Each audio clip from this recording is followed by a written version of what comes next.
Good evening from New York. I'm Chris Hayes, and thank you for joining us. Tonight on All In, the trial of George Zimmerman, charged with the second-degree murder of the Florida teen Trayvon Martin, has begun in Florida. We'll have a full report on the riveting opening arguments and possibly the worst and most awkward knock-knock joke ever told. Also tonight, it might not surprise you to hear that Supreme Court Justice Clarence Thomas really doesn't like affirmative action, but you might be a bit taken aback by his concurrence opinion today in which he compares justifications for affirmative action to justifications for slavery. Yes, he did that. Plus, Jon Stewart is back on TV in Egypt, and his appearance on the Egyptian version of The Daily Show is the awesomest thing I saw on the internet today. But tonight, we start with seat 17A on Aeroflot's flight this morning. Bound from Moscow to Havana, Cuba, that seat, 17A, was booked for Edward Snowden, the admitted NSA leaker, the man wanted by the United States government for violations of the Espionage Act. But as the doors of Aeroflot flight SU-150 closed and the plane took off, Edward Snowden was not on board. A bunch of reporters were on board. They all bought tickets when they heard Snowden would be on the flight, but he was not. And so all those reporters had a nice 12-hour flight to Havana on which there was no booze and no scoop. Right now, the most powerful government in the world is looking for Edward Snowden. And right now, no one can say for sure where he is. What we do know is that yesterday morning, just 2 days after the United States filed a criminal complaint for Edward Snowden, charging him with, among other things, violations of the Espionage Act, Edward Snowden got on a plane and left Hong Kong. Now, the United States had requested that Hong Kong arrest Snowden and hold him while courts processed an extradition request. The Hong Kong government's response was, well, possibly the most passive-aggressive official government text in the history of written communication. It reads almost like a Post-it note from your roommate left on your refrigerator. The Hong Kong government statement saying that because the U.S. had failed to provide the proper documentation, there is no legal basis to restrict Mr. Snowden from leaving Hong Kong. And in the most deliciously awkward part, quote, meanwhile, the HKSAR government has formally written to the U.S. government requesting clarification on earlier reports about the hacking of computer systems in Hong Kong by U.S. government agencies. Yikes. By the time that letter reached U.S. official hands, Edward Snowden had already fled to Russia, specifically to Moscow's airport, where a bevy of eager reporters gathered in order to greet him. There, Snowden reportedly met with the Ecuadorian ambassador. Ecuador, of course, the very same government that gave WikiLeaks founder Julian Assange asylum in its embassy in Britain, and whose foreign minister confirmed today has received an asylum request from one Edward Snowden. That request was reportedly facilitated by WikiLeaks, who now has a lawyer working with Snowden and whose founder, Julian Assange, has inserted himself into the story and spoke this morning to reporters on behalf of Snowden about Snowden's situation. Both are healthy and safe, and they are in contact with their legal team. I cannot give further information as to their whereabouts. Let's be clear here. We have no idea where Edward Snowden is. His U.S. passport has been revoked. He does not have a Russian visa. The Russian government is acting as if he is in Russia, and the U.S. government is acting as if he is there as well. We have no pictures or videos, only the eyewitness account of a man who says he saw Snowden on his flight from Hong Kong to Moscow. In other words, Edward Snowden has disappeared under the watchful, one might even say all-seeing eye of the United States government. The question now is what Russian authorities decide to do with him under the intense pressure of U.S. government officials. We hope that the Russian government will look at all available options to return Mr. Snowden back to the U.S. to face justice for the crimes with which he is charged. We are working with them or discussing with them, or rather expecting them to look at the options available to them to expel Mr. Snowden back to the United States to face justice for the crimes with which he is charged. We have returned 7 criminals that they requested for extradition from the United States over the last 2 years. So we really hope that the right choice will be made here. We're following all the appropriate legal channels and working with various other countries to make sure that rule of law is observed. One of the most wanted men in the world, Edward Snowden, and we do not know where he is.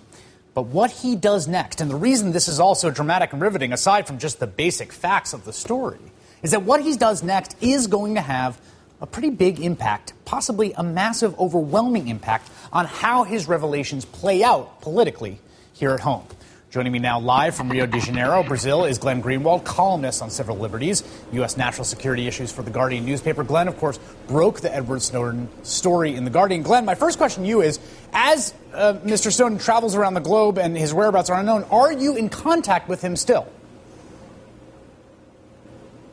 I haven't been in contact with him since shortly before he left Hong Kong. So, no, I have not spoken with him since he boarded the flight in Hong Kong.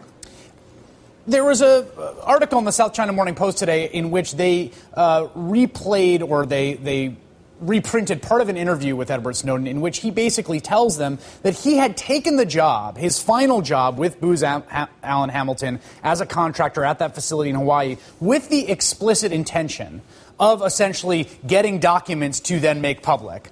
I wonder what your reaction is to that and how much you think his motivations in doing this should be amongst the points of discussion we're having as we watch this story unfold.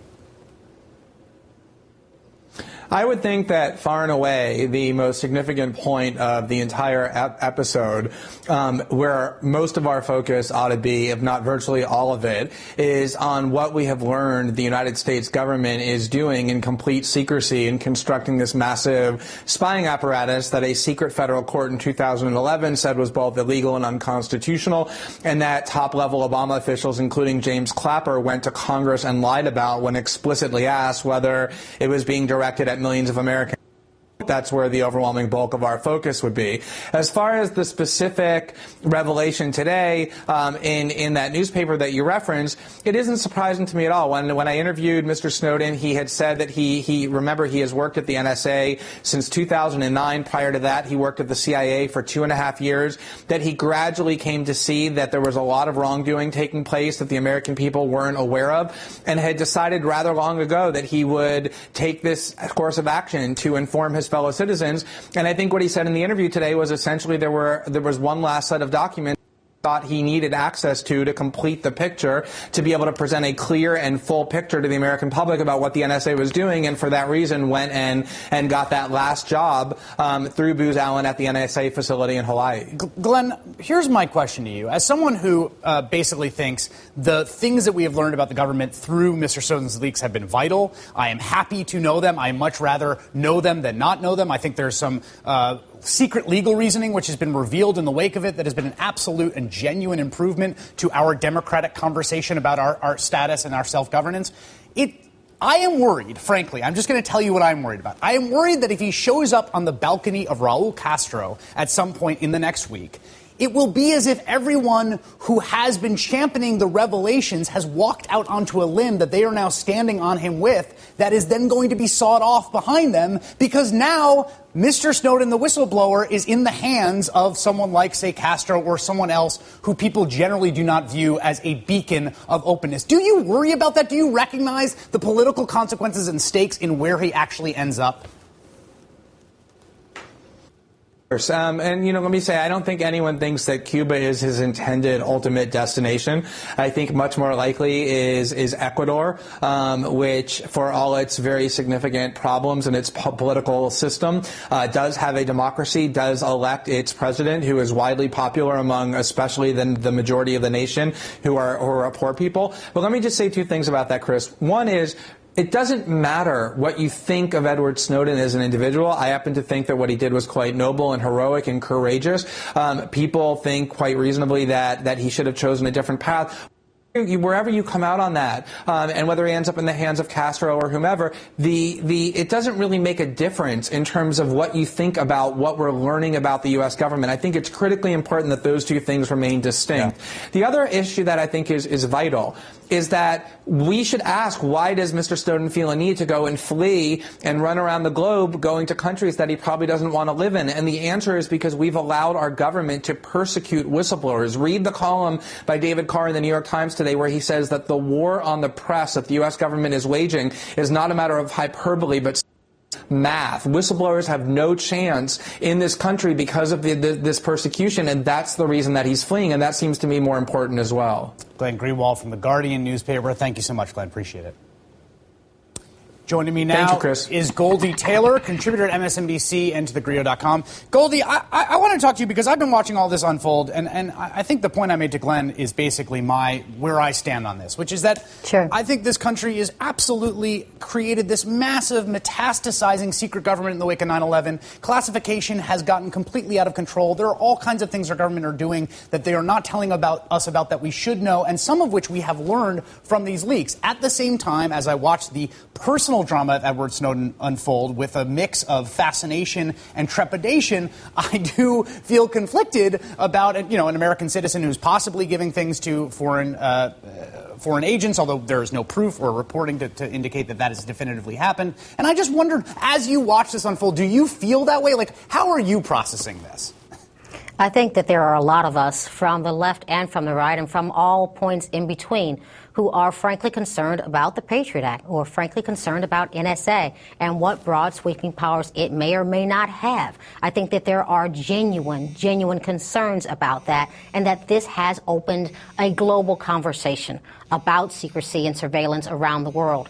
At the same time, this story has been hugely problematic from the beginning. The initial reporting around this has been sloppy at best. I think what we deserve are the facts laid on the table so that everyone can decide for themselves what they expect or should expect from their government. But I agree about the facts being laid on the table. But part of the problem here, I mean, we're talking about the initial reporting that came out of the PRISM program, for example, and what exactly it is and how exactly it works. I mean, the issue that we're facing in all this, and I come on television every night to talk about this, is when we're talking about the Trayvon Martin trial, George Zimmerman trial, which we'll be talking about later, that was all open in court. We saw every word that was said. When we're talking about the decision that the Supreme Court issued today, we got to read the decisions. We talk about the Affordable Care Act, we can read the Congressional Budget Office. And in this, it's like we're all waiting around in this dark room, drawing these conclusions with these little shafts of light that illuminate this or that thing. And it seems so deeply toxic to me to having an actual self-governing republic